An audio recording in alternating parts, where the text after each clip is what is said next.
Good morning. Morning, good morning, good morning. This is AM AI, and I am your host, Globus the Elder, and I am running behind schedule, so I will be setting up the rest of the stream right now. Excuse me.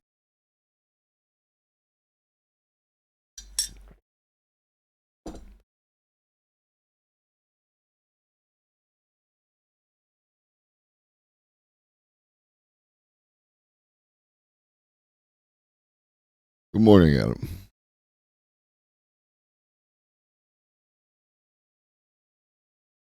Good morning. I know it's hard to wake up, and I know life kinda sucks, but you got this. I just came by to say, I hope you have a good day.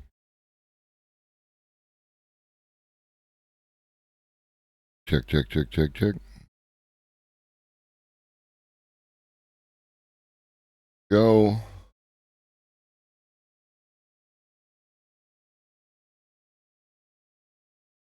There we go. I minimize? No. That'd be too easy.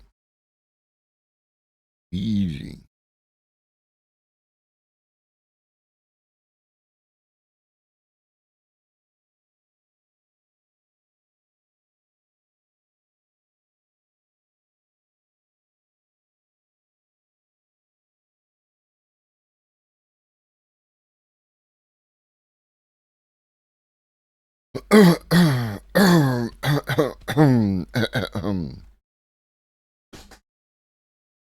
Oh, and Shadarino.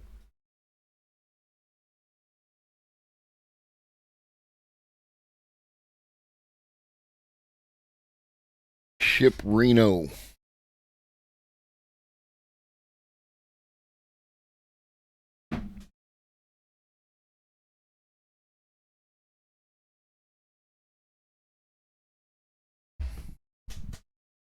All right.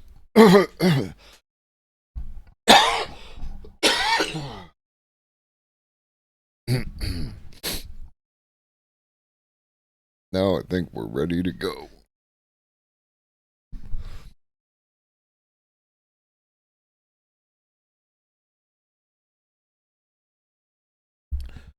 Got my morning coffee, got my morning smoothie.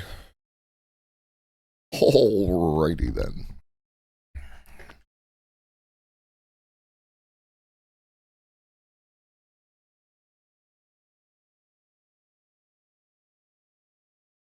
Do, do, do. Alright, let's open up with a little of the Twitters.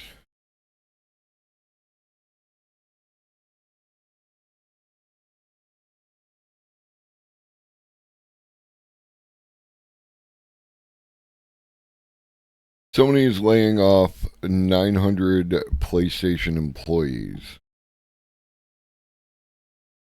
Sony says it's laying off around 900 employees of its PlayStation division, a reduction of its global headcount of around 8%. Yeah, it's sometimes wild to me how small some of these companies actually are.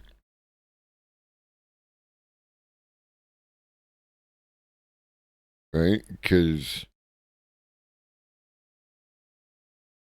this number indicates that, like, if we bump this up to 1,000, then this gets close to 10%. This is the way I do easy math. 10%. So we multiply that 1,000 by 10, then we get 10,000. There's 10,000 Sony employees worldwide, give or take. And that includes its PlayStation Studios, right?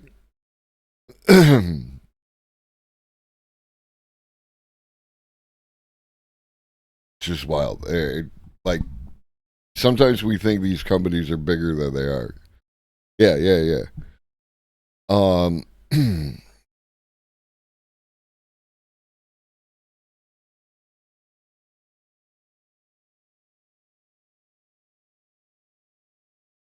where was I? Sony's layoffs will impact a variety of its PlayStation studios, including Insomniac Games, Naughty Dog, Guerrilla Games, and Firesprite. Sony's layoffs are the latest in a wave that has been impacting the gaming and tech industries throughout 2024. Throughout 2024, like it's not February.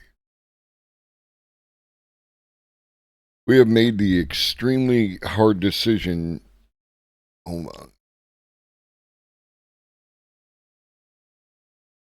There we go. The extremely hard decision to announce our plan to commence a reduction. Again, language. They're announcing a plan, and the extremely hard decision would, based on this sentence, be to announce the plan. It's hard to announce this plan. Being pedantic at 7:30 in the morning. We have made the extremely hard decision to announce our plan to commence a reduction of our overall headcount globally by about 8%, or about 900 people, subject to local law and consultation processes. Well, it looks like we're going to get that. Employees across the globe, including our studios, are impacted. Several PlayStation studios are affected, with Sony. I could do this. Me, nom, nom, mom, mom, mom. Tip of the teeth in the tongue. The tip of the teeth in the tongue. La, la, la, la, la, la, la, la, la. Several PlayStation studios are affected, with Sony closing its London studio in the UK, which developed PlayStation VR games. Sony's Firesprite studio, which is also impacted, is the British studio behind PlayStation VR's Horizon Call of the Mountain game. Sony revealed last week that it's working on PSVR 2 support for PC. In a separate note, Herman Holst, head of PlayStation Studios, confirmed US-based studios like Insomniac and Naughty Dog are also affected, alongside Sony's Guerrilla Studio based in the Netherlands. Overall, employees across the Americas, Japan, and EMEA and APAC regions will be impacted. Yeah, and then here is them saying, we figured it out, we had to think about it, and now we're firing people.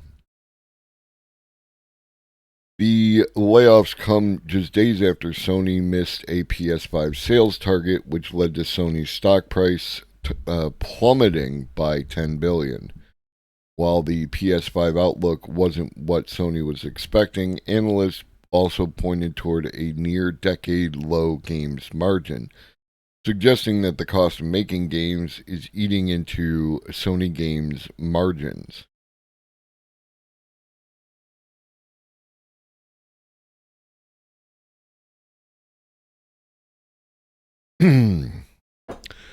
Sony President Hiroki Totoki discussed the opportunity to grow PlayStation games on PC earlier this month. And it looks like Sony is throwing more resources at its PC and mobile effort, delivering and sustaining social online experiences, allowing the PlayStation gamers to explore our worlds in different ways, as well as launching games on additional devices such as PC and mobile, requires a different approach and different resources. The age of exclusives is dead. One could even argue that it never actually, like, maybe it existed in the days of the PS3 and the Xbox 360, but like,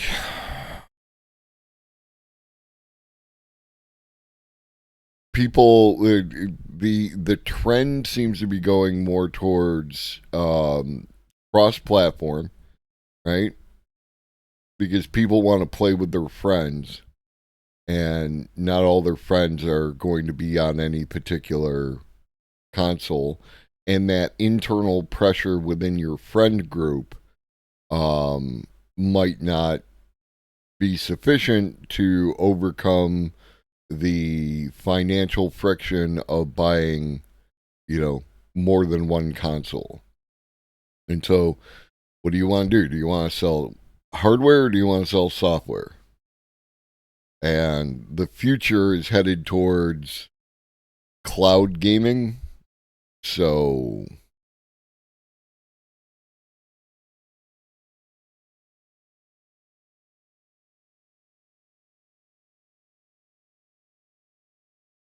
all right.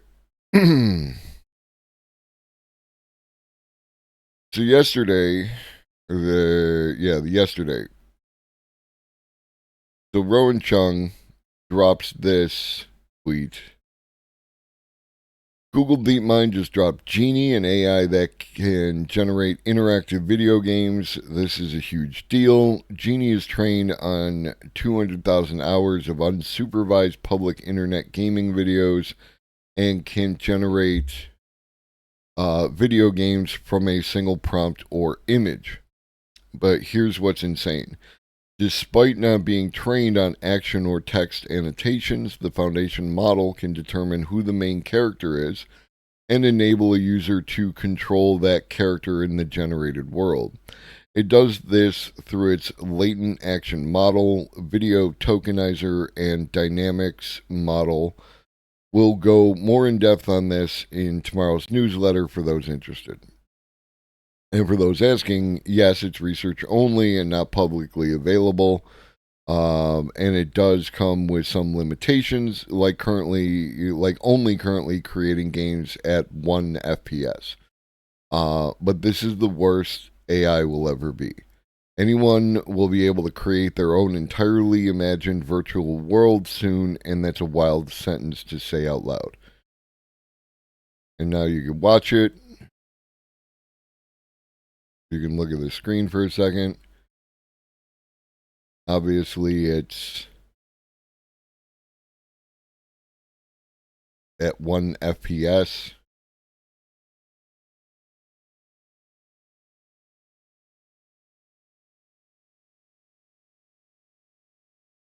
And so, like, the examples are all basically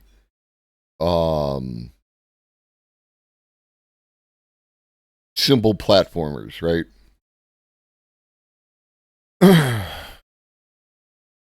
simple platformers.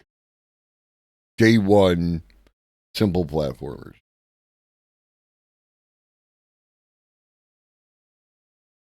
'80s gameplay, 100%. Like this is not going to change the world in its, like it brought a new kind of gaming, but it's my man Commander Carl. I love Commander Carl, right? Like Commander Carl, if you don't know, Commander Carl does videos where he'll take like random household objects. Well, not random, obviously, but like he will take like a stapler off the desk and then reload it like it's an FPS. Let me show you real quick. And then other like video game glitchy kind of videos and stuff like that. Come on, Carl. Here we go. This is a Commander Carl video. There's a vacuum, and he's reloading the vacuum. And it's clever as shit. Like, I love Commander Carl's videos because they're fun.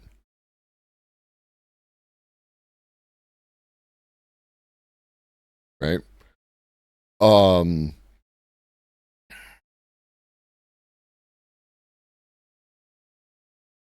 But the response to this is, oh my fucking god, just fuck off already with this soulless crap. And it's like, if I look at this with any eye other than I hate artificial intelligence and I hate what artificial intelligence, the job losses that are going to come from artificial intelligence, but the idea that literally anybody could create their own platformer and that platformers, like, soulless crap. It's like I've seen people put out platformers like this year, right? Or last year, technically. I haven't seen anyone put out one this year. I played a platformer that was basically like just a bullet hell kind of platformer. I played it for like a day, right? Not my vibe, but in that day that I played it for, a few hours. Again, this is not the kind of game that I play because I already did platformers back in the day of the original Super Mario Brothers on the Nintendo NES. I don't see how those had any more soul than what I'm looking at here, right? What's the story of Super Mario Brothers? Mario is trying to rescue Peach. He jumps on the turtles and mushrooms on his way to get to the end castle and rescue Peach. That's the story. It's not deep. It doesn't like. It's not some gripping tour de force. And every one of these looks better than Super Mario Brother, unless it's an aesthetic choice and you might really love the pixelated thing of 8-bit. That's cool, but like when this hits, when people are able to create their own platformer as an homage to Mario Brothers or what have you.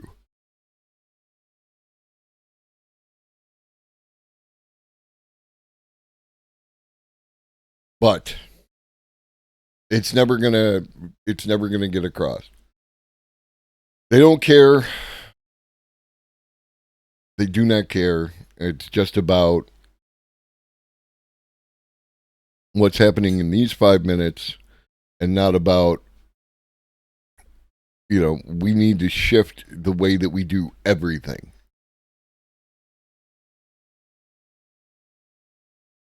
Because again, I'm sympathetic to the job losses. I'm sympathetic and empathetic to the people who used to work at PlayStation who are now out of a job, all that kind of thing. But this is like, we're just nibbling around the edges. As always, we need to change the way that we distribute resources, or we're going to be here for another, 400 years of this shit?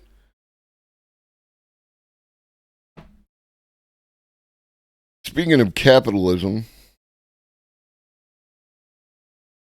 this guy, this fella, ExxonMobil CEO on the dirty secret of net zero. People who are generating the emissions need to be aware and pay the price. Oh, really? That's a bold statement from ExxonMobil, the company that has known about climate change has had documented evidence of climate change for decades now and has done their best to hide it. But let's see where this goes. As it stands, we're not on the path to net zero emissions by 2050, ExxonMobil CEO Darren Wood said. And maybe that's not big oil's fault. Oh my God.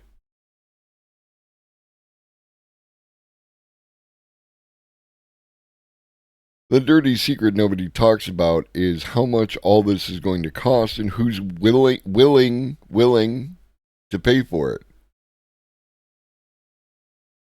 Woods, who replaced Rex Tillerson at the helm of ExxonMobil in January 2017, said, "If you look at the policies governments are putting out, the cost is very implicit. It's not an explicit cost." Okay.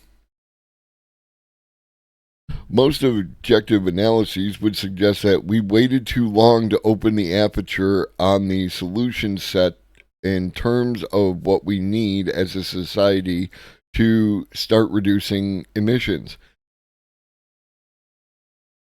I wonder why we waited too long. Why? What could have happened that caused us to wait too long?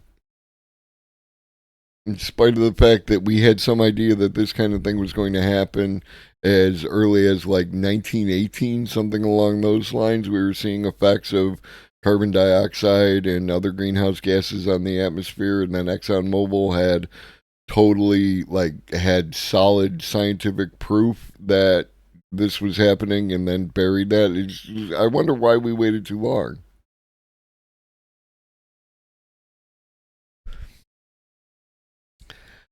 We're not investing nearly enough in this technology. Okay, well, you have money, bro. ExxonMobil is number three on the Fortune 500 and the largest gas and oil corporation in the U.S., having posted $36 billion in profits in 2023. Morning, Dave Karen. The firm has tabled proposals with governments worldwide to get out there and start down this path using existing technology. But it's been hamstrung by a need for cost transparency and the fact that everyday people are responsible for generating the emissions too. Oh my God. People who are generating the emissions need to be aware of it and pay the price. That's ultimately how you solve the problem. The cost of climate activism could be on consumer shoulders. Who's got the money, bro? Who has the money? You had $36 billion in profit last year.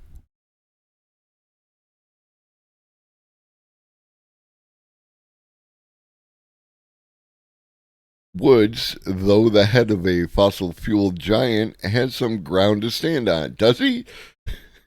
He was the first oil and gas CEO to appear at a UN climate summit when he attended COP28 late last year, advocating for reducing emissions and investing in clean energy.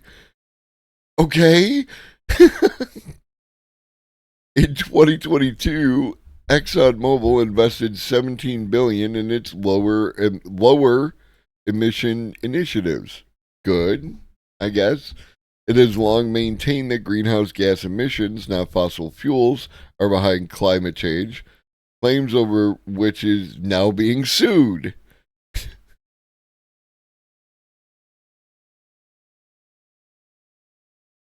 What happens to the fossil fuels? Anyways, like I'm beating the dead horse, and the dead horse died of climate change. The main issue, in any case, is that fixing the problem is currently too expensive. People can't afford it. People and governments around the world rightly know that their constituents will have real concerns. So we got to find a way to get the cost down to grow the utility of the solution and make it more available and more affordable so that you can begin the clean energy transition. Again, $36 billion, bro. Society is not currently on that path to 2025 in Woods' view. The policies that are being put in place aren't aggressive enough and don't incentivize the right kind of actions to be successful. To have any chance of achieving carbon neutrality within the next 25 years, civilians must be willing to pay for carbon reduction. $36 billion, bro.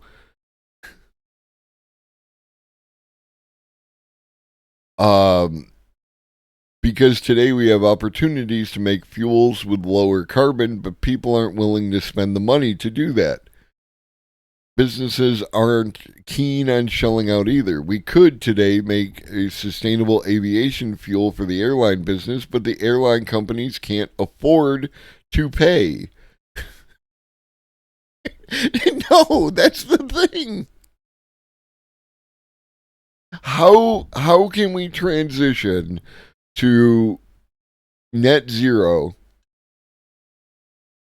while I still get to maintain my $36 billion a year in profits. How do we do that? That is the framing of this question.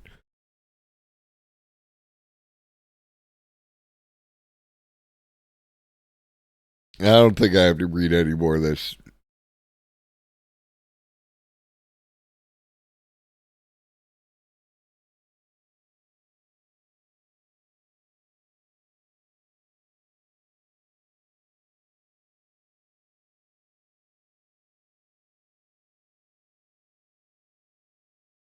Murray pointed out the subsidies ExxonMobil has received through the 2022 Inflation Reduction Act that are geared at encouraging low carbon energy solutions.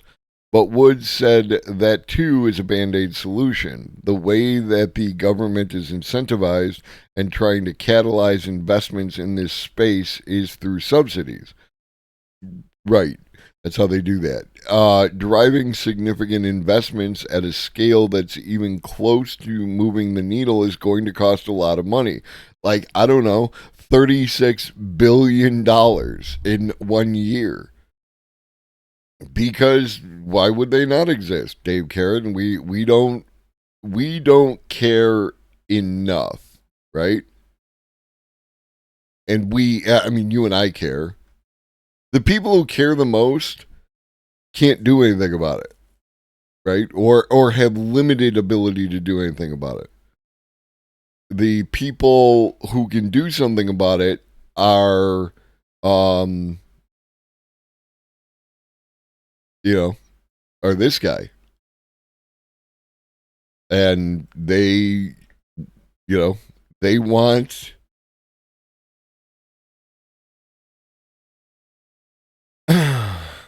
They want their $36 billion and climate neutral and all of that.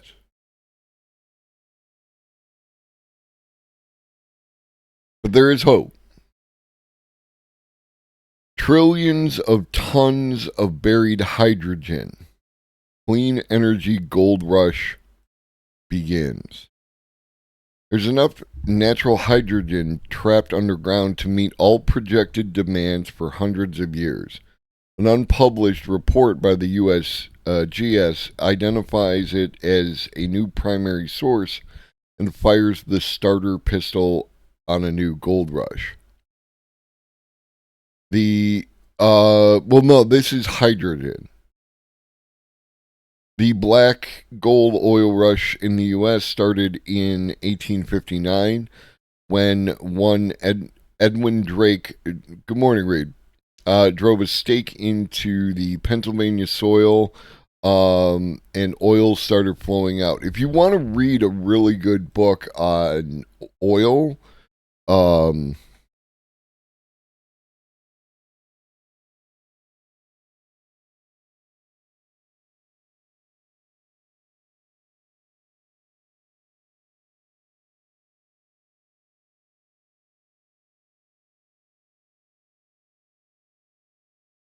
The Prize, The Epic Quest for Oil, Money, and Power by Daniel Yergin. Um, it's like it's like 2 inches thick. It's a hefty ass book. Um, History of the global petroleum industry from the 1850s through 1990.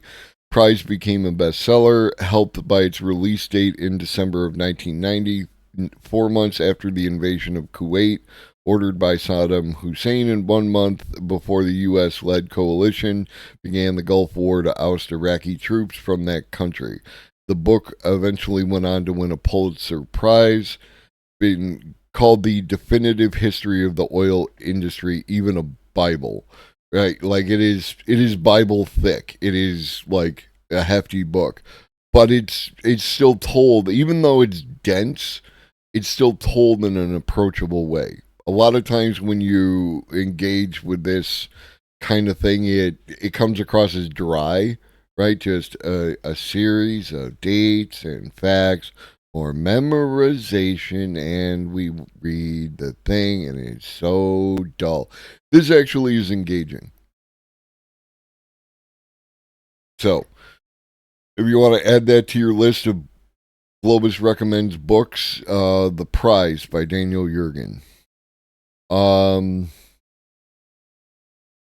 The gold hydrogen rush may have similar moment to point back to. In 1987, as one Mamadou Ngulo Konare tells the story, well diggers gave up on a 108-meter deep dry borehole, but he and other villagers in Borake Bugu, forgive me if I'm pronouncing that wrong, Mali, noticed that wind was blowing out of it.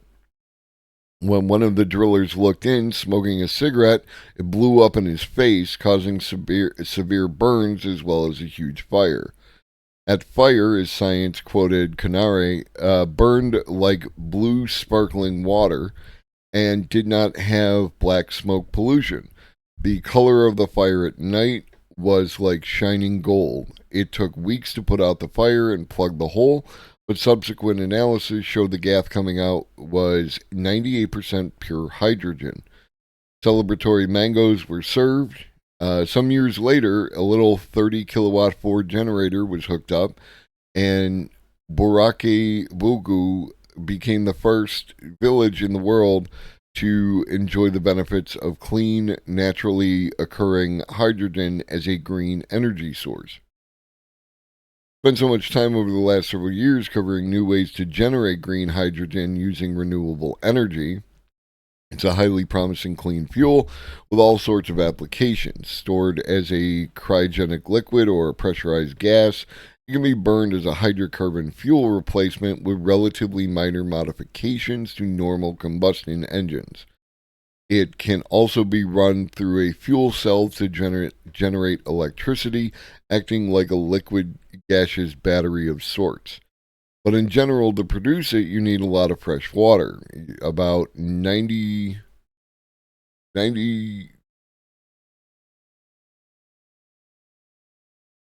oh, 9 liters, sorry.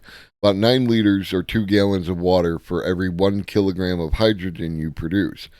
And the electrolysis process, while improving, is still lossy. Electrolysis is where you take the water, which is H2O, right?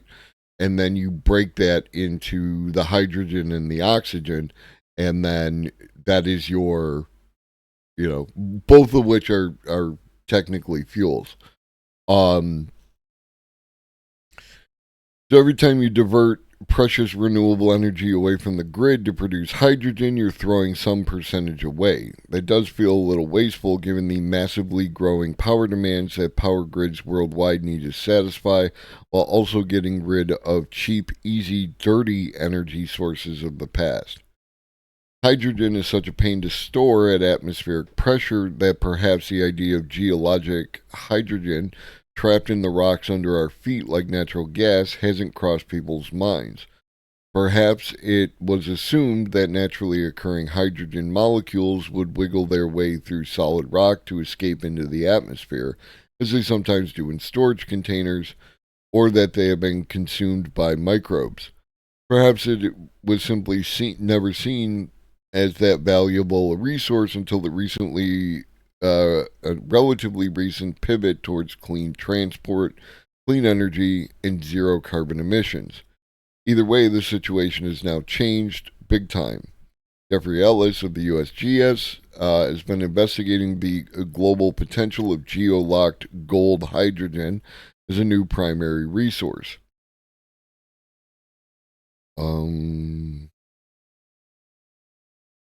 In short, there may be as many as 5.5 trillion tons of hydrogen in underground reservoirs worldwide. It may have been generated by the interaction of certain iron-rich, gold in prime bunnies. So, by that it means high concentration. Like this concentration that's powering this generator here in Mali is 98%. So you don't have to do anything to it. You don't have to refine it. You can just run that bad boy. Yeah. It may not be super easy to get to.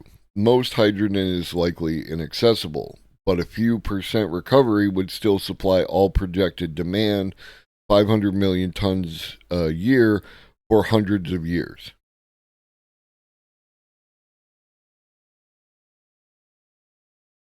Gold hydrogen won't. There it is. If we go long enough, we will find somebody who didn't proofread their article enough. Gold hydrogen won't hog renewable energy like electrolyzers or divert it away.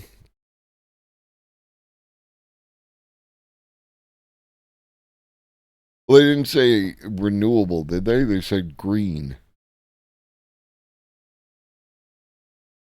Um, diverted away from other decarbonization opportunities. In that sense, you could argue it'll have the potential to be significantly greener than green hydrogen. On the other hand, if tapping it releases methane into the atmosphere, that's a serious issue. Methane is around 85 times more powerful a greenhouse gas than carbon dioxide over a 20-year time frame. Of course, that's an issue. Maybe it's not green if it's not sustainable, renewable. Um, then there's nothing.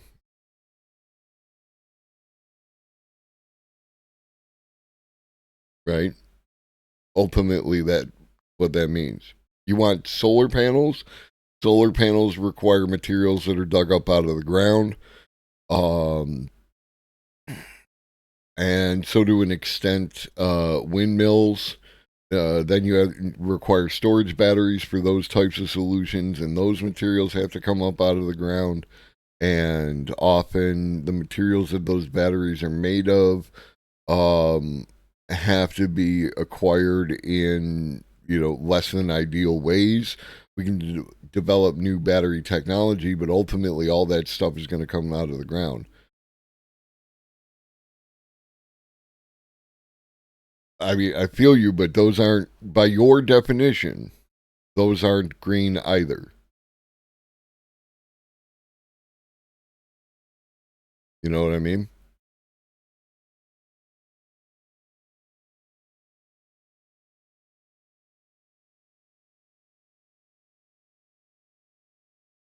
Klarna, we mentioned Klarna a few times, haven't really looked super into them.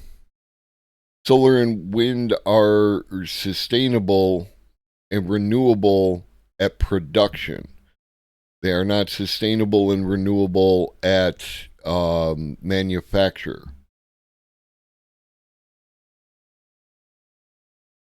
Right? What does it take to make a solar panel? What is the lifespan of a solar panel? What happens to the solar panel after it's reached the end of its lifespan? There's always trade offs. Until we get to fusion, and even fusion has um a bunch of stuff at its startup.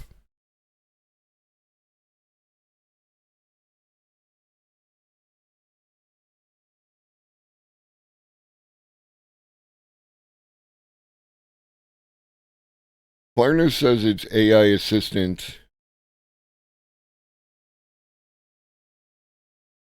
fusion is energy hungry while we're attempting to make it.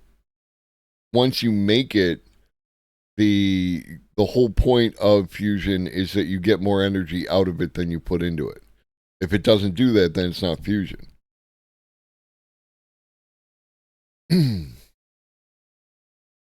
Klarna says its AI assistant does the work of 700 people after it laid off 700 people.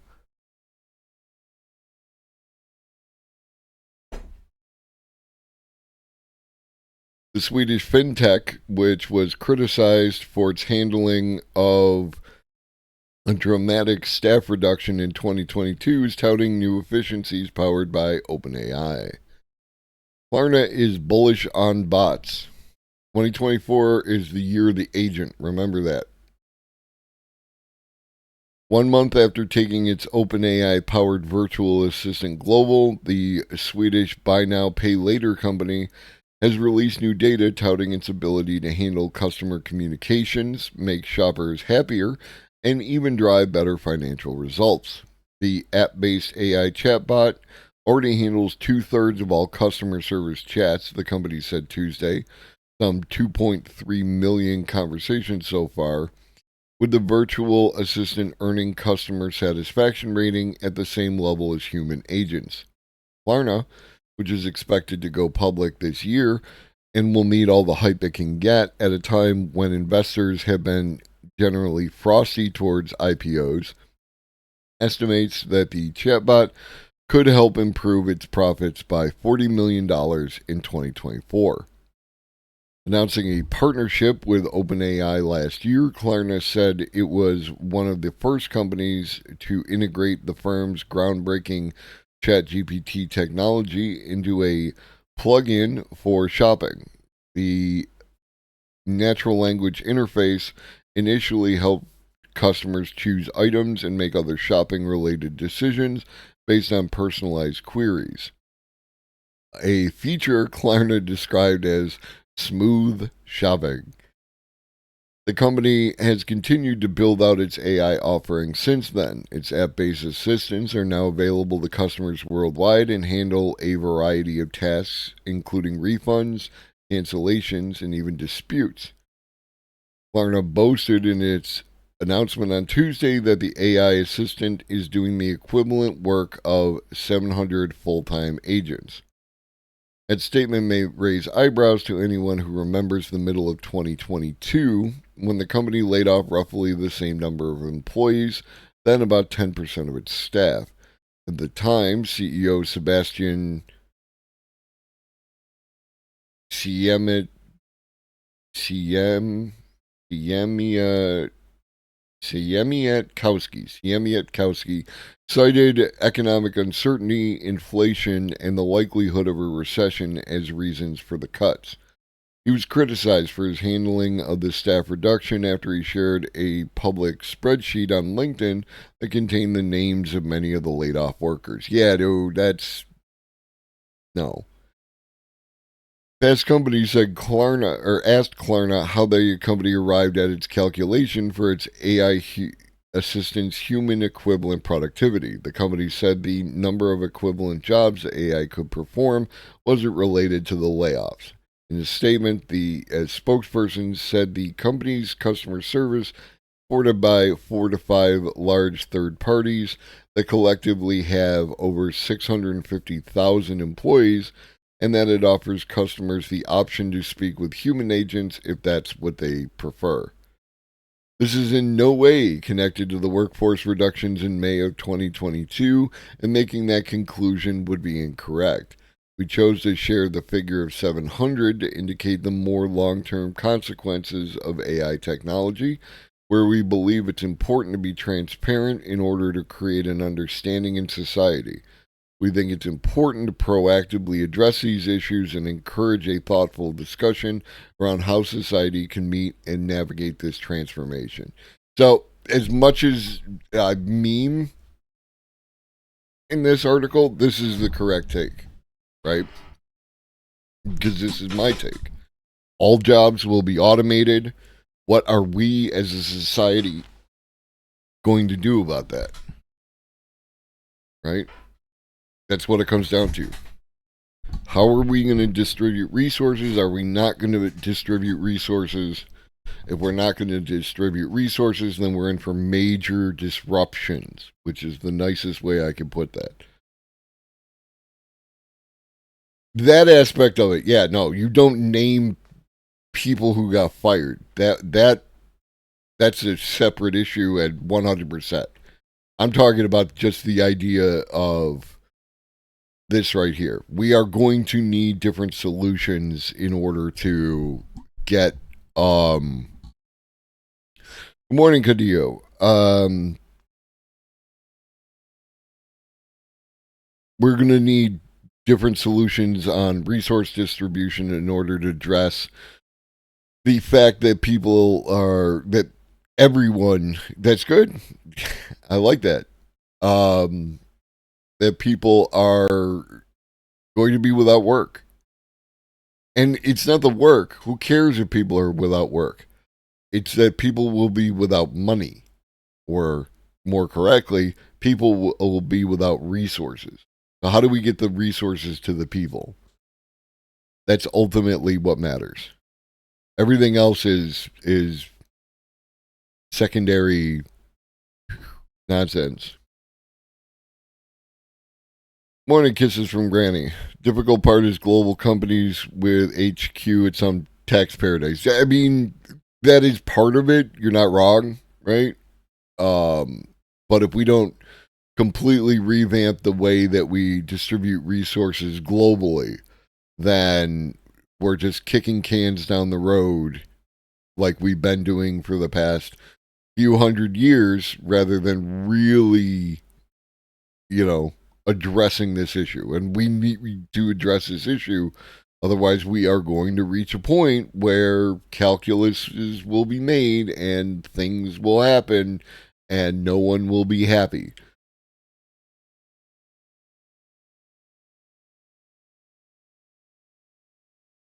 Electrical transformers could be a giant bottleneck waiting for the AI industry unless AI itself solves the problem first.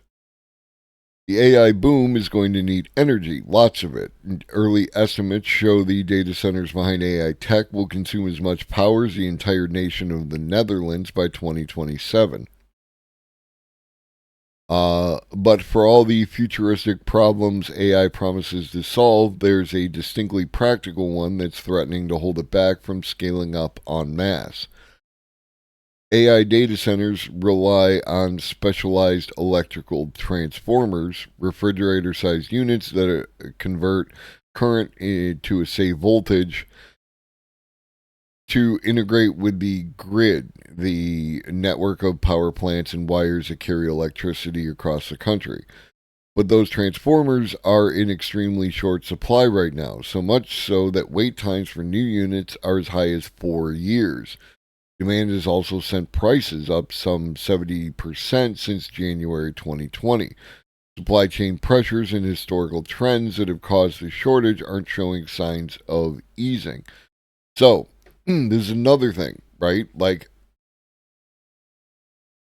nothing exists in a vacuum. You cannot just say, well, we'll just do this, and we don't care about any of the stuff around that. Every single thing that you change about the way that the system, and by system, I mean the globe, everything that happens in the world, when you change something in there, it has upstream and downstream effects that you need to address, right? And this is one of them. You want sustainables, you want electrification, which is what sustainables are, right? Converting away from fossil fuels and over to solar and wind and maybe fusion and, whatever else. Any of these things are also converting us, generally speaking, to electrification. When you convert to electrification, you require these transformers. You might be familiar with the big, tall metal towers. There's usually like two or three of them standing next to each other, and then they have the long runs of wires that go, and they go like, usually you find them near railroad tracks and things like that, but like, you know what I'm talking about. Those are called transmission lines, right? Transmission lines are what you use to send the electricity long distance. You you have to step up the voltage.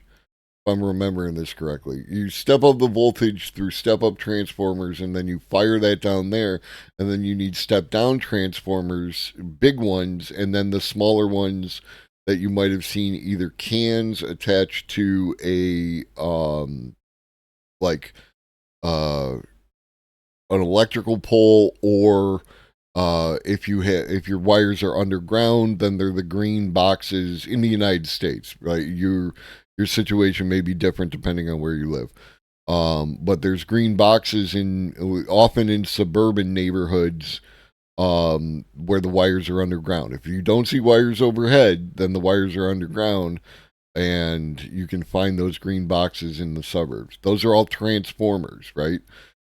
You send the high voltage through, and then it comes down to the again, in the United States, we're at 110 and 220. If you are in other countries, like I believe, if I'm recalling correctly, that India is at 600 volts for like standard outlets and stuff like that. And um and that's how all that works. So when you transform when you change over from like natural gas 240 in Australia, yeah, and that's the other thing, is we don't have a global standard, right? We don't have a global standard in voltage. We don't have a global standard in the way that the plugs and the outlets work. The shapes. That if you have ever looked, there are a whole bunch of different plugs and outlets for wherever you go in the world. You might have one in China, you got a different one in the United States, you got a different one in England, you got all these different, and the plugs and outlets themselves are incompatible, but you can usually find adapters that will do something for you. But again, like if the voltages are too far off, then that brings its own, you know, additional issues. Yeah, there you go. So that's part of electrification, right? It's part of a transformation to green energy.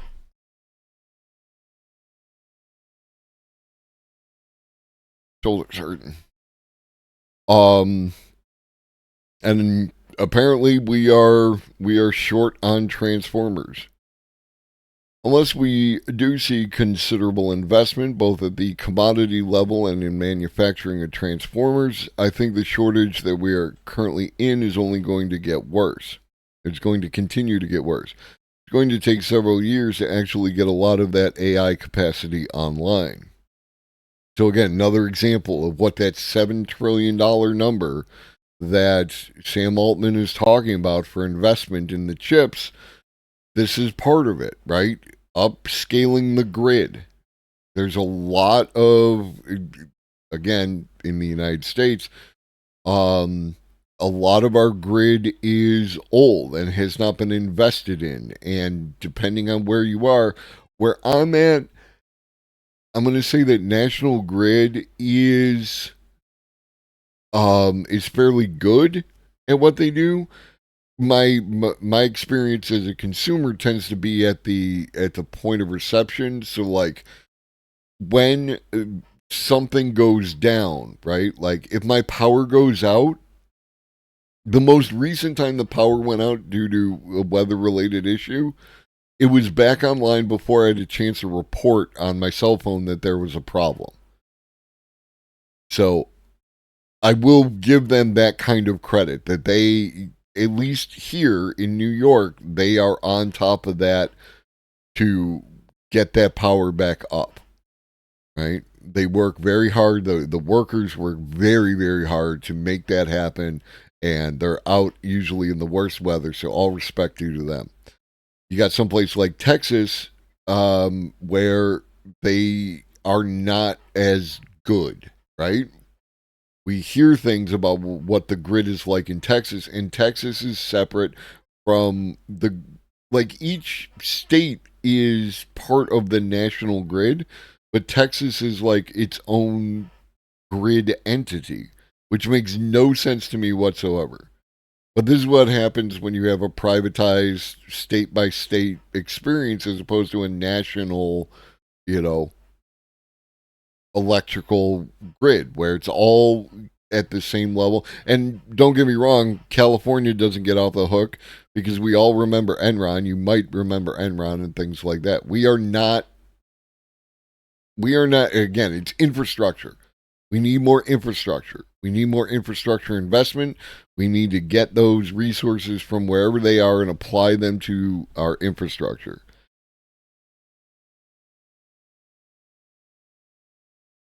Morning, Froggy Mono. Didn't they install those heaters on the natty gas thing so it doesn't freeze again in Texas? I have no idea. I avoid thinking about Texas as much as possible. AI presents I describe as self-raising bootstraps.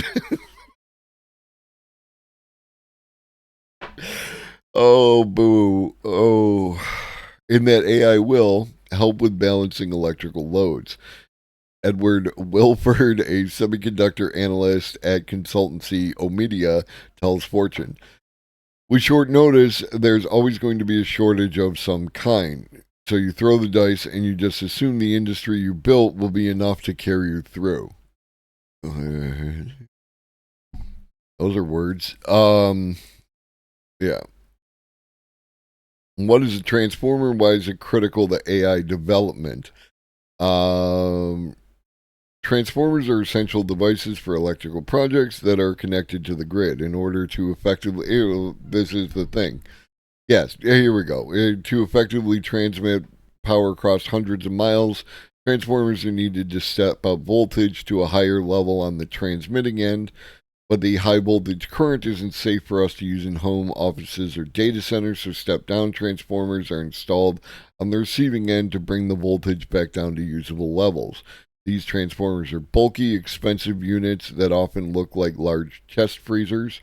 They are irreplaceable for safety reasons. Using voltage that's too high can be deadly or fry expensive electrical components, so most insurance companies and utilities require a full backup set for critical projects. Since 2020, there have been a massive surge in demand for both types of transformers. AI startups and data centers desperately need step-down transformers to be able to plug into the grid and across electrical power. Solar and wind farms need step-up transformers to be able to transmit the power they are generating for consumers. We've just seen such a huge boom in demand for transformers recently. It's all become a perfect storm for transformers in the sense that there's just so much demand right now and the supply just hasn't been able to cope with it. Transformers more than meets the eye. So again, we are going to need, investment top to bottom. We need to get the resources from where they're at and put them into where we need them.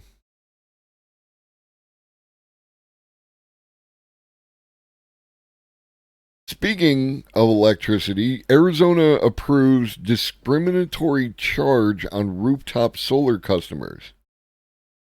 Autobots roll out. I don't do good voices. The Arizona Corporation Commission approved a request from utility APS to raise rates and add a punitive charge to rooftop solar customers. I cannot with these friggin' people. I cannot. I am unable to can. I am absolutely unable to can.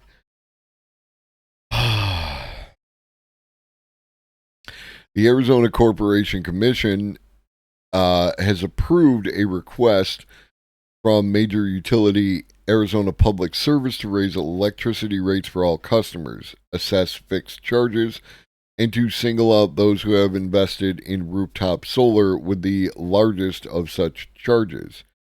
Commission Chair Jim O'Connor said he and 3 Republican ACC members. Republican? That's weird. What happened to my freedom?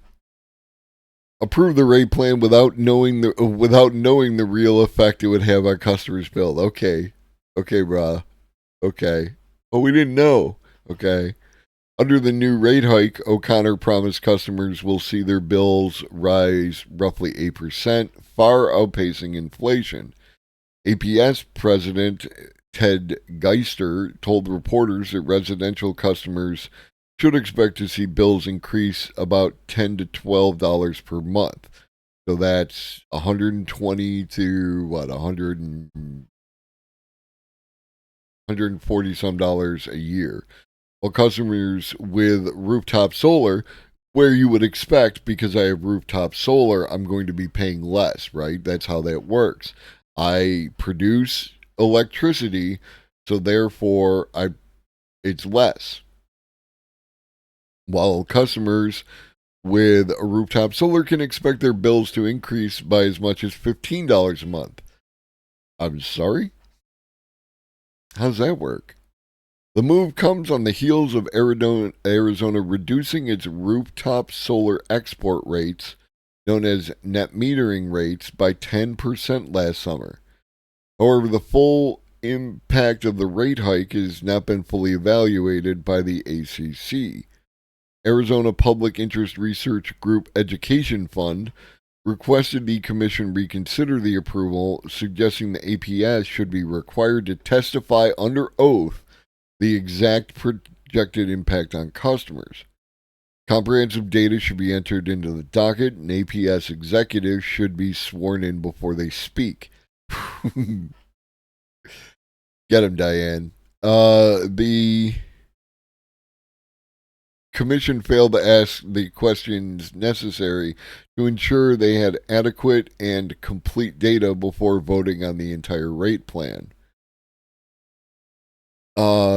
Michael O'Donnell, vice president of Arizona-based solar installer Sun Solar Solutions, called the proposal truly outrageous. He said solar customers are already paying about $80 per month on average to be connected to the grid, and that under the new rate structure, these customers can expect to pay $120 per month. This would even apply to customers who produce 100% or more of their electricity from the rooftop array. So, the way that it works in New York, right? You get your, well, I'm there, Dame Karen. I'm going to explain if I'm understanding this correctly. In New York, you set up your solar panels, you set up the widgets and the batteries if you got them, and the inverter and all that stuff. And then you have to be connected to the grid. You have to be connected to the grid in case of emergencies and for other reasons. Any excess electricity that you produce that's not used by your house is then put back into the grid, and there's a meter, and that meter determines how much electricity that you've added back into the grid. So that is subtracted from your usage and then potentially can result in them applying a credit to your account. And then that credit is used when, like during wintertime or when the sun isn't producing as much electricity for you, you end up using those credits to offset, so on and so forth. There's no there's minimal cost for that connection to the grid. What I'm getting from this is that the electric companies forced a connection fee, right? These solar powered homes have to be connected to the grid for legal reasons, and then they are being charged between $80 and $120 per month for that connection charge. So they're not being charged for electricity, they're being charged for that connection fee. And that's some horseshit. Because that means that the excess electricity produced by that home array is like they're basically getting it for free. Yeah, no, it's some fucking shenanigans.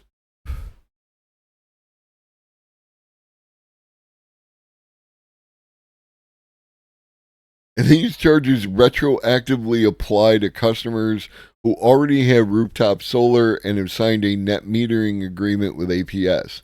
Type of discriminatory move by APS undercuts broader goals of supporting energy independence, bill stability, and lowered carbon emissions by weakening consumer confidence that solar is a stable investment. And what I'm assuming is that because of the location of Arizona, because of the amount of sun that it gets over the course of the year, that the electric company here was either losing money or projecting that they were going to lose money, or just like wanted to make more money. One of those kind of things. And they were able to get this through. And again, I'm not saying that the voters who voted the these people in charge, whose job it is to watch these companies, right? Like this Arizona Corporation Commission, Jim O'Connor and the three Republicans. I'm not saying that these people need to suffer or anything else for their transgression of but this is what you get. This is what happens. This is what happens when you have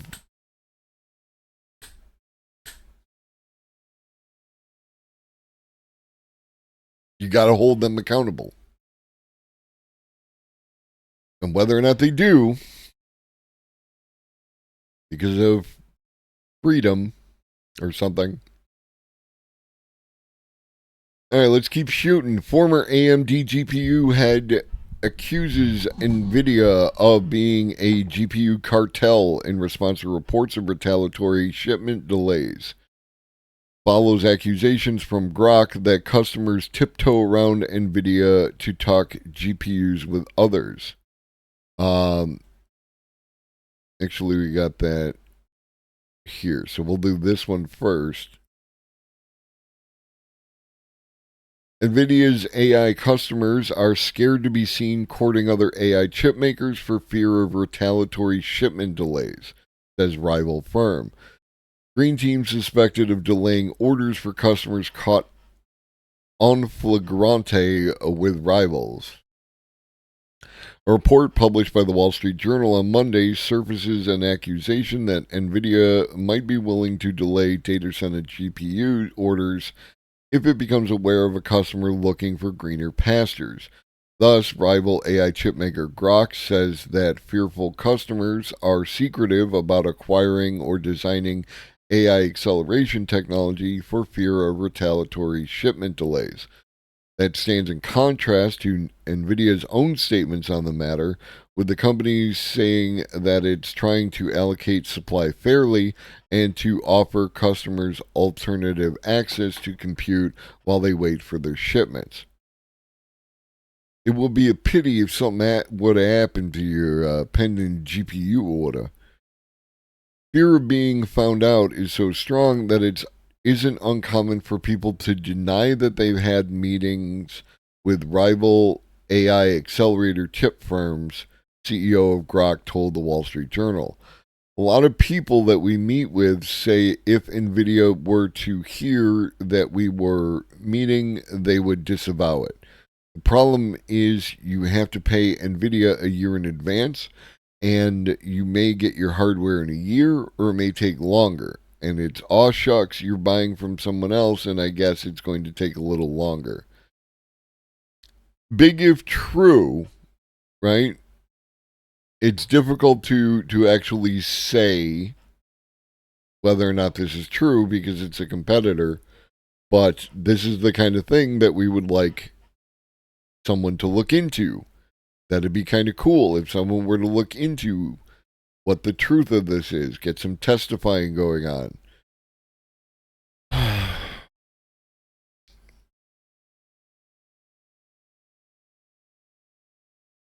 Following Grok's, and this is the other article, following Grok's accusation that NVIDIA is delaying AI GPU orders for companies working with other suppliers of data centers for AI application. Yeah, monopoly bad? Morning, Nemesis. Scott Herkelman, a former vice president at AMD, said that NVIDIA pursues similar tactics. The high-ranking executive went as far as to call NVIDIA a GPU cartel.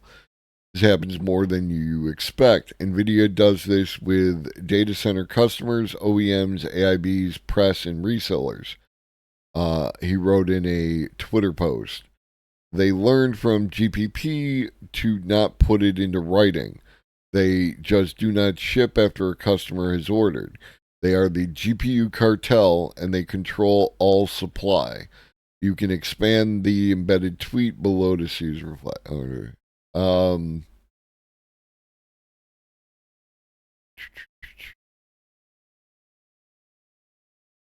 So yeah, I mean, this to me sounds like the perfect opportunity for the FTC to step in and do a little looky-loo, a little sit down and find out what's actually going on regarding this. Get some people testifying under oath, see if we can gather some evidence, so on and so forth. The FTC has been making some moves regarding like Amazon and regarding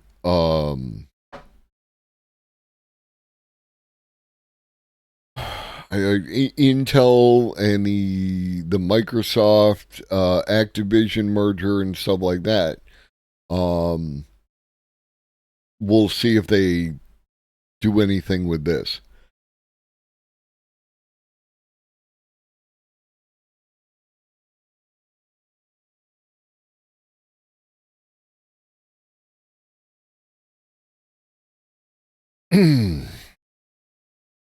NVIDIA billionaire co-founder created a $70 million supercomputer at University of Florida. Then Ron DeSantis banned top AI experts from China.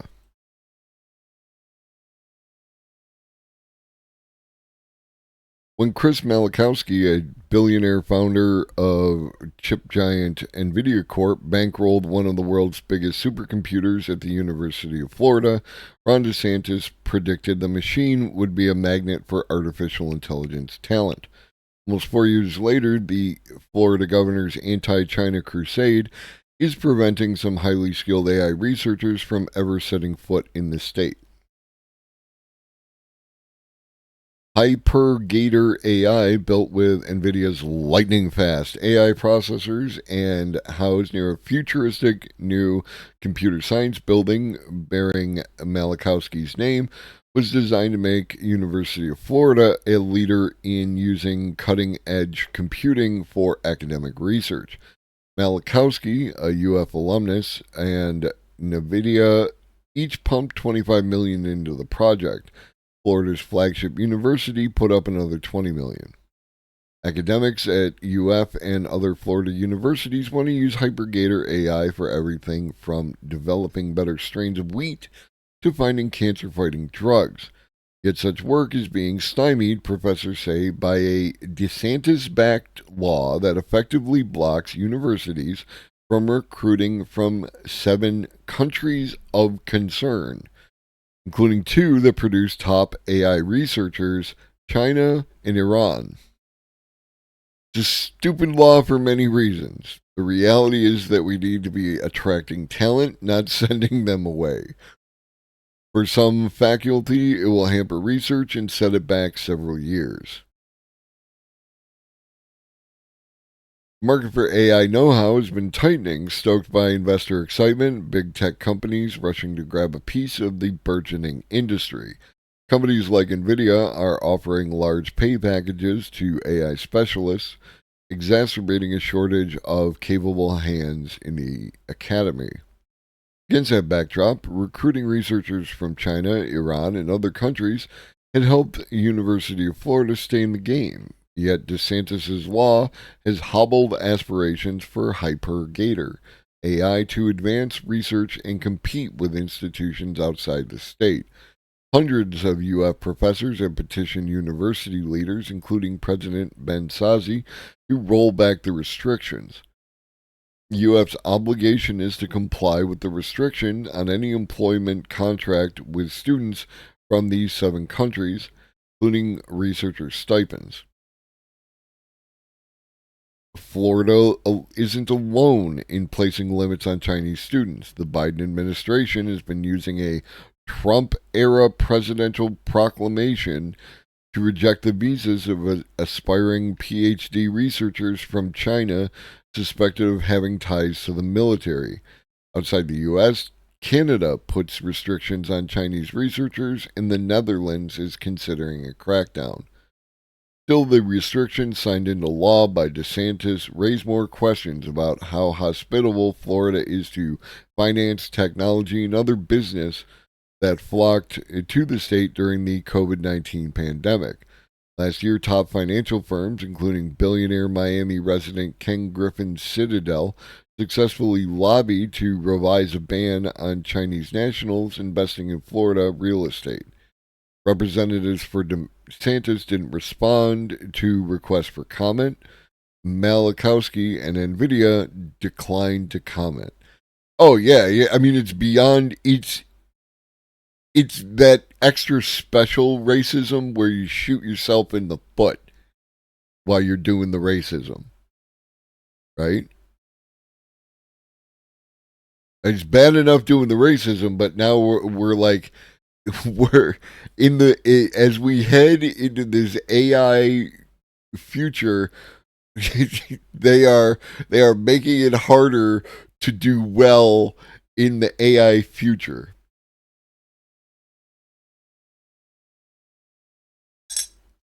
And ultimately, this is all what this stuff comes back to. And yeah, again, this is not just. I mean, Florida, Florida is has a lot of issues related to the laws that exist and the climate that exists and political climate that exists within Florida. Um, but the U.S. as a whole is not exempt from this, right? Like, again, we just keep ramping up the competition as opposed to ramping up the cooperation. We would probably be farther along at this point if we were doing that. This should have been in the electrical section. Swedish scientists smash solar cell efficiency world record. CIGS solar cells can be used as a bottom layer in the tandem solar cell design, helping reduce production cost. Excuse me.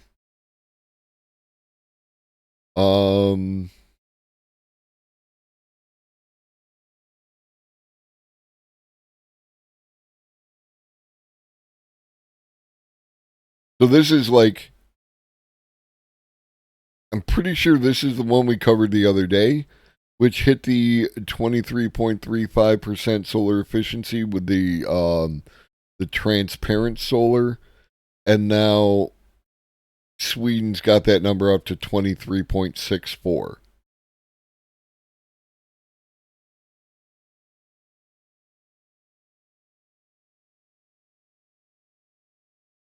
So yeah.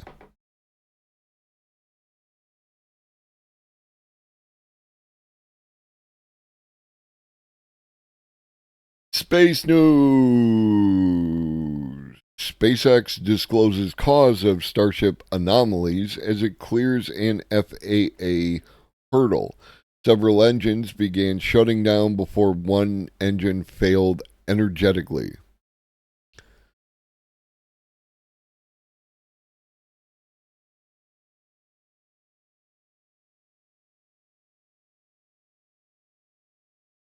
Morning Devil.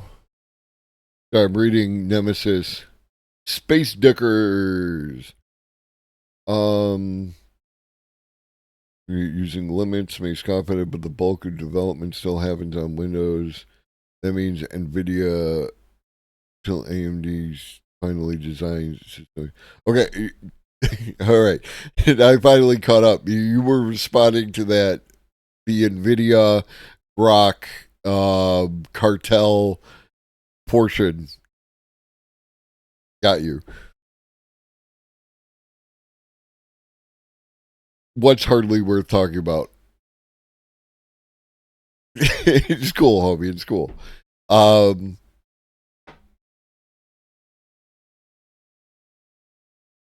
you talking about the this small change in solar efficiency? At this point in time, this is what we're up against. There'll be improvements will be very very small. Um,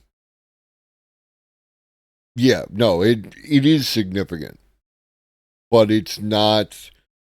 It's just significant within the space. You know what I mean? It's you're not going to see. It's unlikely that you'll see any jump from 23% to 30%, unless some brand new type of technology comes along which allows us to bridge that gap. Um, it's all going to be small, right? It's all going to be tweaking out a little bit more, a little bit more, a little bit more, make it more efficient, make it more cost effective, that kind of thing. Drive down the price, all that stuff. That's where we're at with solar at this point in time. A little more than 3 months after the most recent launch of a Starship vehicle, which ended with both the booster and upper stage being lost in flight. They weren't lost, we saw them. The FAA has closed its investigation on the mishap. SpaceX identified and the FAA accepts the root causes and 17 corrective actions documented in SpaceX's mishap report. Prior to the next launch, SpaceX must implement all corrective action and receive a license modification from the FAA that addresses all safety, environmental, and other applicable regulatory requirements. SpaceX must still submit additional information to the FAA, which is responsible for the safety of people and property on the ground, before the agency completes its review of an application to launch Starship for a third time. The administrator of commercial space transportation for the FAA said last week that early to mid-March is a reasonable timeline for the regulatory process to conclude. And then a launch attempt is likely to follow soon after. So, there's things that restrict launches, and they depend on what your goal is.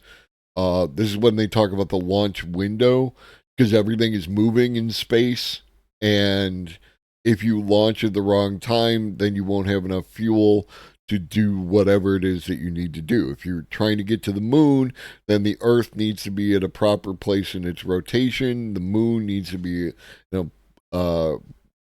proper place going around the Earth, so and so forth, right? And then all the space stuff, because you don't want to run into a satellite on your way out into space. Can't just make a sharp left.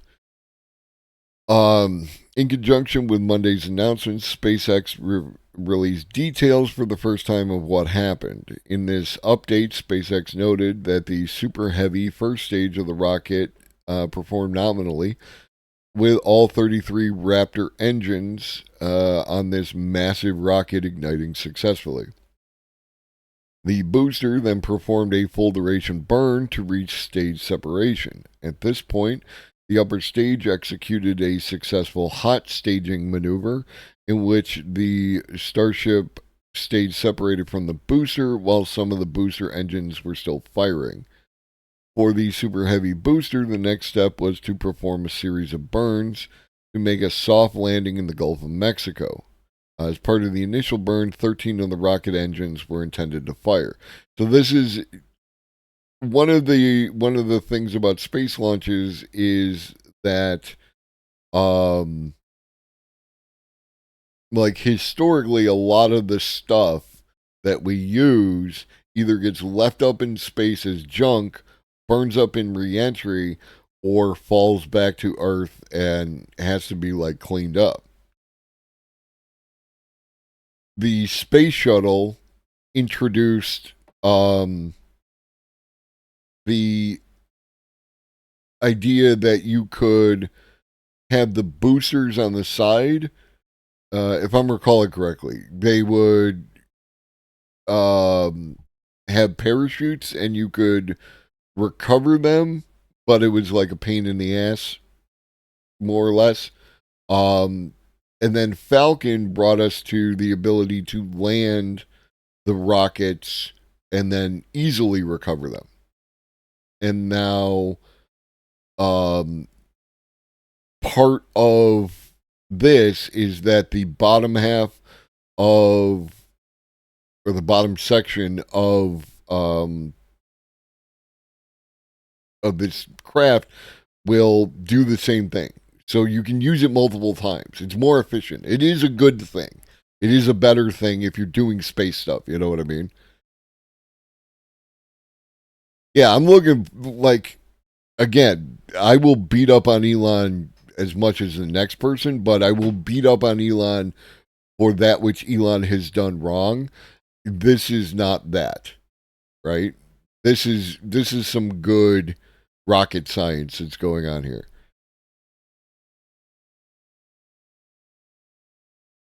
Unless you don't think we should be in space, and that's an entirely other issue. Like, if you're what, there are people who believe that like we should limit our space stuff until we fix the problems here on Earth, and that's not an invalid argument.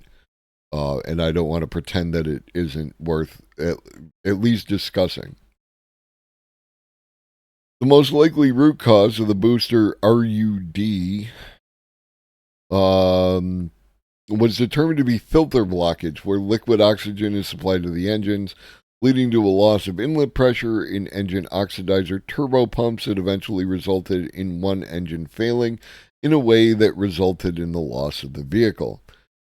SpaceX has since implemented hardware changes inside future booster oxidizer tanks that to improve propellant filtration capabilities and refined operations to increase reliabilities. That's why those of you who remember, like, I believe it was the Challenger, when the Challenger exploded and it was determined that one of the O-rings froze. I might be confusing my rocket explosions, but I believe one of the O-rings froze on the Challenger, and that's what caused that thing um to explode and kill everyone on board and all that. Um, this is equivalent to that, in that this is how, like, they thought they had everything good because we had popped that. They hadn't tested it for extreme temps. It wasn't something that, you know, it didn't come up. And then a bunch of people died. In this case, only a rocket died. A big rocket, an expensive rocket, but only the rocket blew up. Now, no people were harmed in this process. All right, we got a few left to go. Do you use Tumblr? Do you use WordPress? If you do, Tumblr and WordPress posts will reportedly be used for OpenAI and Midjourney training. Parent company Automatic allegedly included private data in its first batch. I mean, there's always that where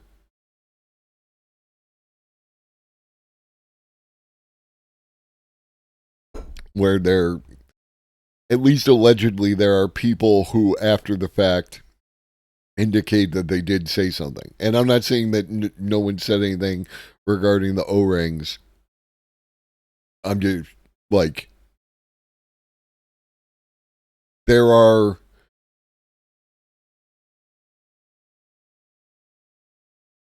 it's that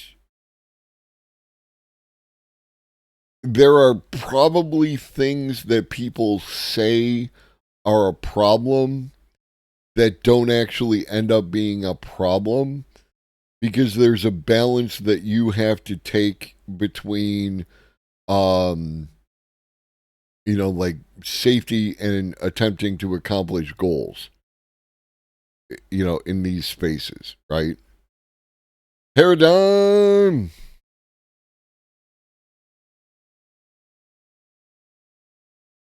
Human civilization might be falling, but the future will be born like a phoenix.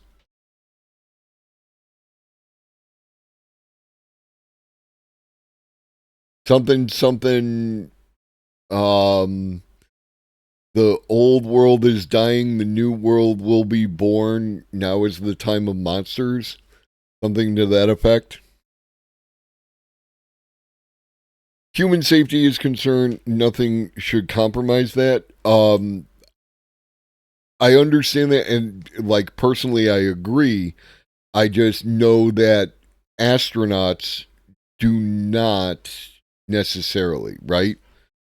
Like, to an extent, they do believe, like, the if you look back, if you watch anything regarding the Apollo space program, you can see where the astronauts had concerns, and like, how they played a major role in how the space capsule was redesigned, right? But also, every one of those guys is a maniac test pilot for jets who are used to putting themselves at risk to try to be like the fastest pilot ever to fly, or to hit the most G's, or to do stuff. And that kind of behavior engages with a real chance of death, right? A real chance of destruction. So they understand that, right? That is the kind of thing that I'm talking about.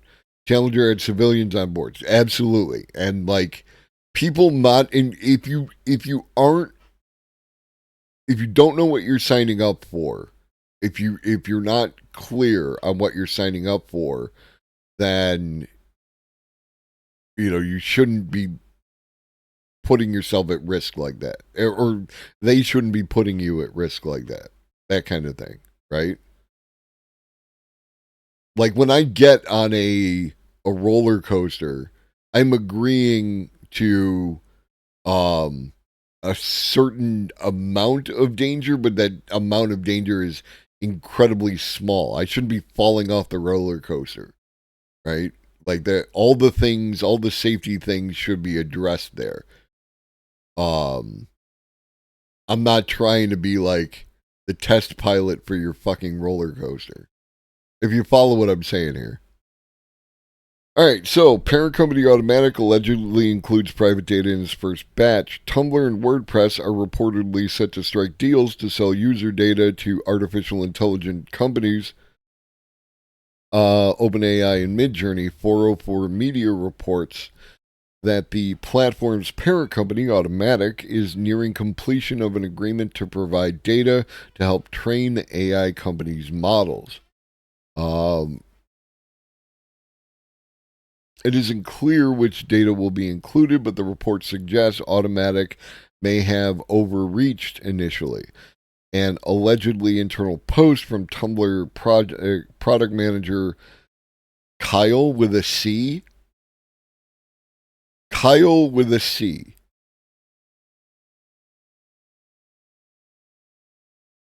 Kyle Gage suggests Automattic prepared to send private or partner related data that wasn't supposed to be included in the deal.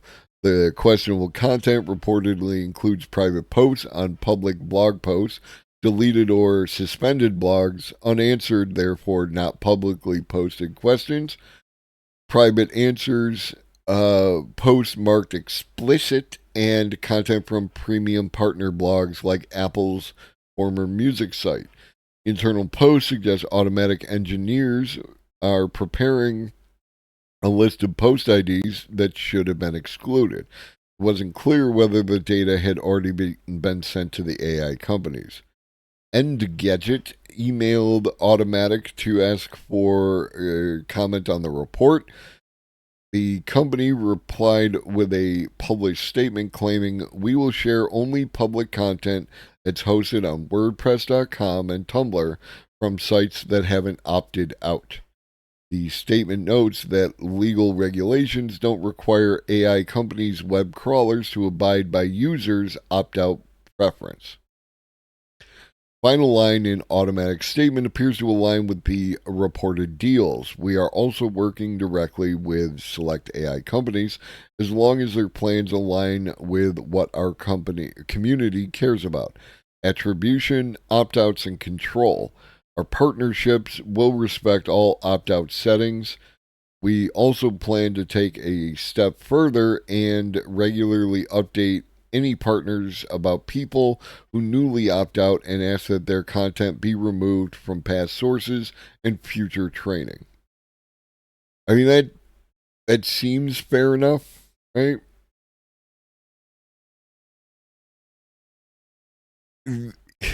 If we remove C from the alphabet, Dame Karen, it will make my life personally more difficult. So, can we not do that? Unless we're doing the simplified alphabet thing where we take C out and we replace C with S's and K's. If that is your plan, then as long as I don't have to pay for redoing any of my paperwork, I accept your proposal.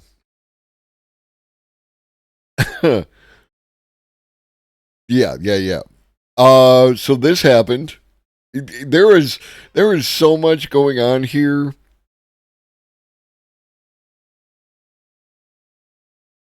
Okay, so clarity would be with a K. Chop would be chop. Chop is a hard one, right? Is that KH? I don't know. I'm not.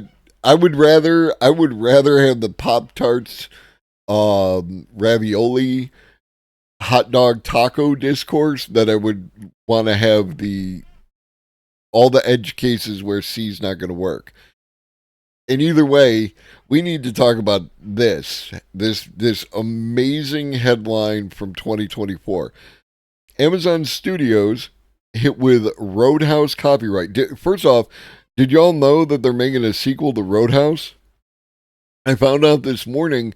Did you know that the sequel to, or not, I'm sorry, not sequel, remake of Roadhouse. They're making a remake of Roadhouse. That remake of Roadhouse is going to be streaming only. And Amazon Studios hit with Roadhouse copyright infringement lawsuit involving AI abuse claims. The lawsuit from R. Lance Hill also accuses Amazon and MGM of using generative artificial intelligence to finish the movie, which stalled amid the actors' strike in violation of collective bargaining agreements. So here we go. A legal fight is brewing over the upcoming Roadhouse remake, with the original film screenwriter suing Amazon Studios. R. Lance Hill, in a lawsuit filed Tuesday in California federal court, accuses MGM and Amazon of copyright infringement for refusing to license his 1986 screenplay after he allegedly clawed back the rights to his work. He seeks a court order blocking the release of the movie. According to the complaint, Amazon instituted a self-imposed deadline to complete the remake. To meet this deadline, which was threatened by the actors' strike, the suit claims Amazon resorted to using generative artificial intelligence to replicate the voices of the movie's actors in violation of the collective bargaining agreements of SAG-AFTRA and the Directors Guild of America. In a statement, a spokesman for Amazon MGM Studios said the lawsuit is completely without merit and numerous allegations are categorically false. Film does not use any AI in place of actors' voices. We look forward to defending ourselves against these claims. The feud is the latest in a series of lawsuits, mostly initiated by authors. Okay, this is all background.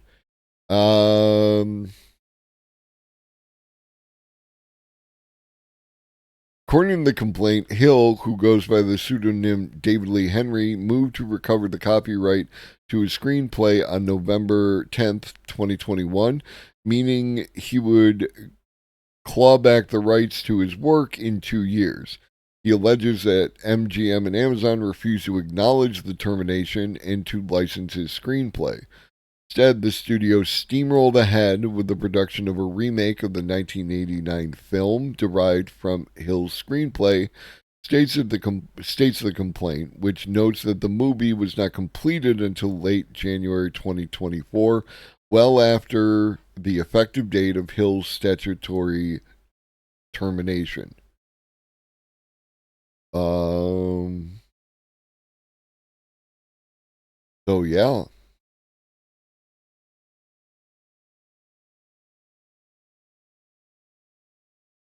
And then, okay, so something work made for hire. It's a dispute as to whether or not he released this. He wrote this screenplay on spec. Wrote it of his own volition in hopes of finding a buyer, or work for hire. For whatever Lady Amos is, some company, organization, that kind of thing. Because we don't do that, Dame Karen. That's not what we do. We don't make new things. We make old thing again. China's court says AI broke copyright law in apparent world first. Chinese court found that images generated by an artificial intelligence service infringed the copyright of a popular Japanese superhero character, Chinese newspaper reported, what appears to be the first ruling of its kind. An unnamed plaintiff in the suit, who held partial copyright to Ultraman, a science fiction character created by Japanese studio Suburaya Productions, sued an AI company after its software created images that closely resembled the character. It's not illegal to draw shit. Can be illegal depending on what you do with the material, right?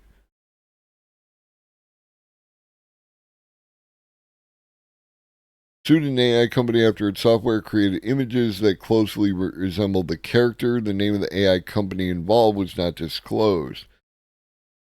The Guangzhou Internet Court found that images created by the AI service were substantially similar to the Ultraman character, suggesting that the original had been used to train AI.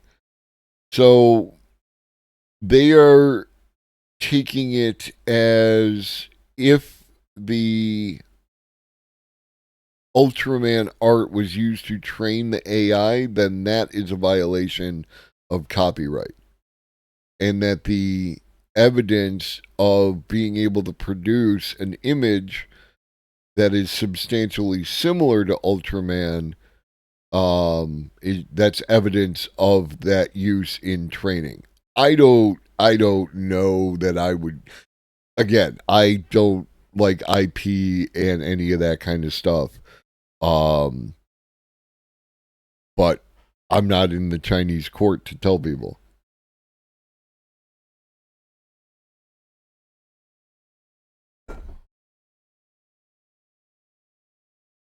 It comes after a Beijing court ruled in November that artists can copyright materials generated by AI, with experts saying that the two legal decisions are potentially in conflict.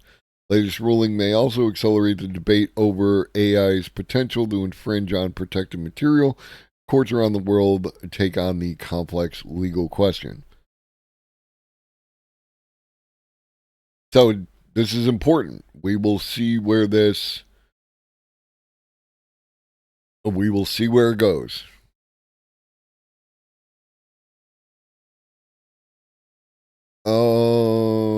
Let's wrap this up. Beyond Moore's Law, a new strategy for developing highly versatile electronics with outstanding performance discovered. Miniaturization of electronics hit a plateau, presenting obstacles in recent decades as continuous scaling of transistors and integrated circuits have started to reach physical and economic limits. Fabricating semiconductor devices in a controllable and cost-effective manner has become challenging. Further scaling of transistor size increases current leakage and thus power dissipation. Complex wiring networks also have an adverse impact on power consumption. The breakthrough. Anti-ambipolar devices are a class of transistors which have positive holes and negative electron charge carriers, can both transport concurrently within the same semiconducting channel. However, existing AATB's devices utilize predominantly 2D or organic materials, which are unstable for large-scale semiconductors.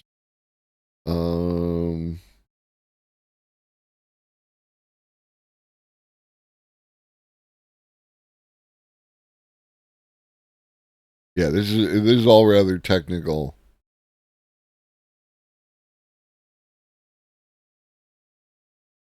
So this will be in the Discord if you want to look into it. It's interesting, but it's not everything is stream worthy, unfortunate, right? Like I don't want to put you to sleep. Especially not you, Dame Karen. SSDs are getting more expensive again because the biggest NAND supplier has throttled production to half its previous output. Well, that's just rude. Who out here throttling the production? Like, do we even capitalism anymore, bro? I know. That's why I try to wrap this up so that we can raid out and you can go to sleep. And that's why I don't want to put you to sleep now with my dulcet tones talking about multi-valued logic has emerged as a promising technology for overcoming increasing power consumption. It transcends the limitations of conventional binary logic systems by greatly reducing the number of transistor components and their interconnections, enabling higher information density and lower power dissipation. Significant efforts have been devoted to constructing various multi-valued logic devices, including anti-ambipolar transistors.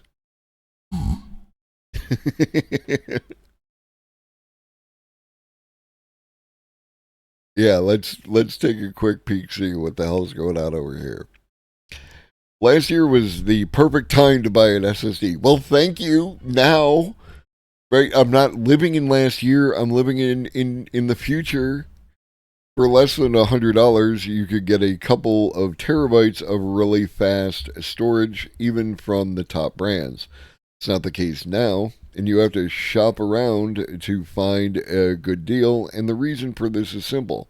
Samsung, the largest suppliers of flash memory, has reduced production to such an extent that its factories are churning out 50% fewer chips than in the previous year.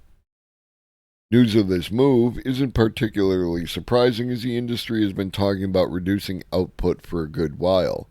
However, the sheer size of the decrease is quite alarming. He saved every one of us.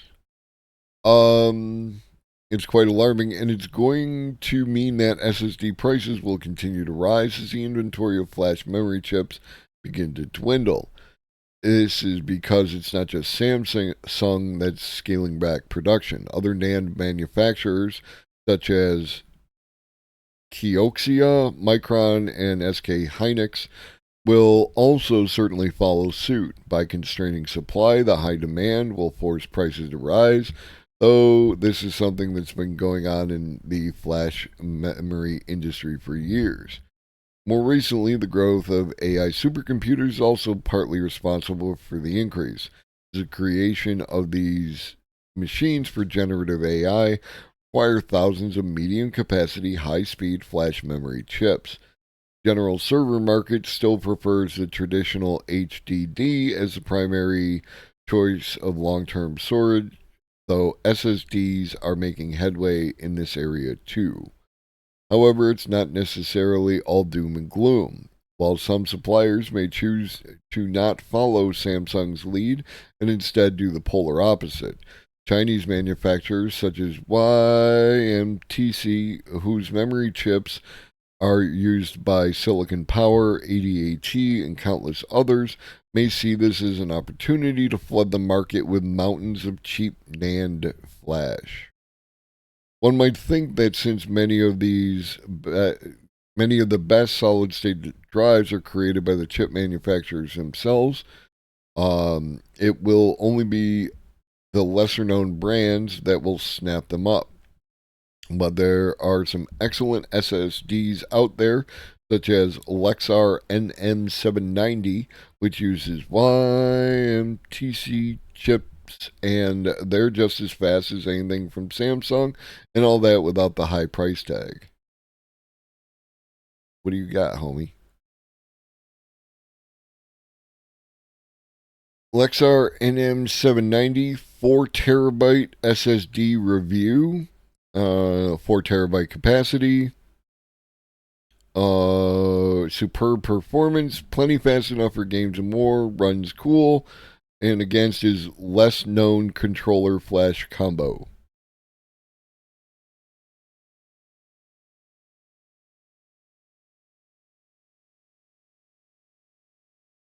Do, do, do, do, do, do, do.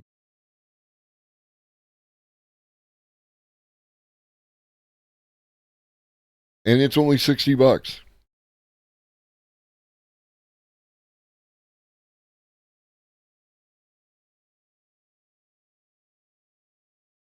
And this, I have the hard drive that came with this computer is so very very small, and I need more capacity. I don't know. I'll figure out something. All right.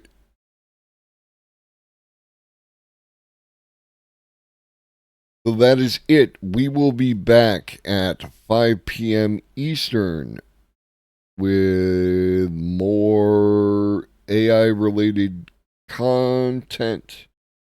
We're gonna do videos as usual. Um,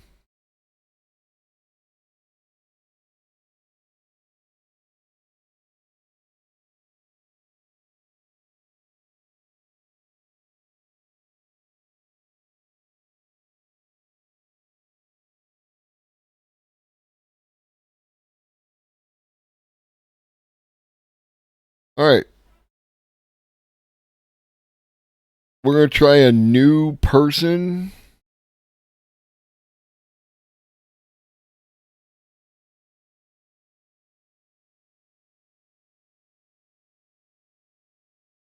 Good morning, Ponder Monkey. We're just about to raid out. See if we can.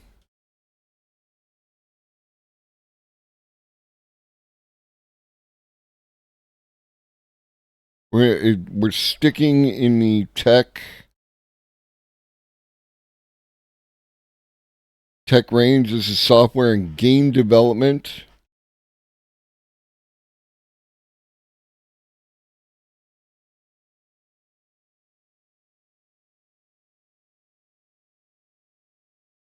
Seems like they got a bunch of people watching, and they seem to be decent energy and having fun and like that. So we'll find out, right? We need to expand our thing. So stick around for the raid, and then again, I will see you back here at 5 p.m. In the meantime, drink your water, eat some food, take your meds if you forgot, and always remember that Chuggy loves you. So do I. Be great.